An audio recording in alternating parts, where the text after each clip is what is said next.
Hariom friends subscribe करंतु परस्टेक channel को एवं पाखर थिया बेल आइकन को क्लिक करंतु जहाँ फल आमर समस्त वीडियो सर्वप्रथम पाई परिबे। तो आज आपण मानकर दैनिक राशिफल कहि जाउची ए जे राशिफल कहि जाउची यह ग्रह मानकर साधारण गणना। तो आज आपण मानकु मिथुन राशि व्यक्ति विशेषकर विस्तार पूर्वक राशिफल कहि जाउची। मिथुन राशि शुभ रंग सबुज, शुभ अंक 5, शुभ रत्न पाना, शुभ बार शुक्रवार, बुधवार और शनिवार, शुभ देवी भुवनेश्वरी, शुभ देवता गणेश देव, घातबार सोमवार, घात मास पौष मास। आसतु जानिबा कौन कही थाए आपनक राशि, कौन कही थाए आपनक नक्षत्र और आज आपनको केउं उपाय करिया आवश्यक जहाँ फल आज आपणकर दिनटी अत्यंत शुभ साब्यस्त हेबो। आसतु जानिबा मिथुन राशि विषय। धैर्य और बुद्धिमत्ता जुगे अटकी कार्य और परिसमाप्ति घटिबो। उधार देइथिबा टंका बा अटकी टंका मध्य मिलिजिवो। काम कार्य कौन नूतन कौशल प्रयोग कर 2 गुणा लाभ उठाई पारिबे।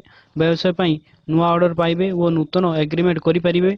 कर्म क्षेत्र में उन्नति सहित बासस्थान बा जानवाहन नवीकरण इत्यादि नानाविध सुजोग और शुभफल प्राप्ति हेबो। जानवाहन व्यवसाय तथा भ्रमण संक्रांतीय व्यवसाय लाभ पाइबे। पुंजी लगाण उद्योग धन आदान प्रदान लाभवान हेबे। गुरुजन मानक ठारू आशीर्वाद पाई माली मकद्दमा रे जितिबे। परिवार सदस्यों स्नेह श्रद्धा वृद्धि हेबो। समस्त प्रकार परिश्रम और परिस्थिति आपनक सपक्ष रे रहिबो। चाकरी क्षेत्र में जगी रखी कथबार्ता करिले बहुत भल हेबो। स्वास्थ्य सचेतनतार आवश्यकता नहीं, स्वास्थ्य भल ही रहिबो। और आज दिन को अधिक शुभमय करने कौन भूखिला लोक को खाद्य प्रदान करूँ यह आपण अत्यंत शुभ सब्यस्त हेबो। यदि आपण मानकु वीडियोटी भल लगी थाए लाइक करंतु, सब्सक्राइब करंतु एवं बंधु मानक सहित शेयर करंतु। Thank you for watching.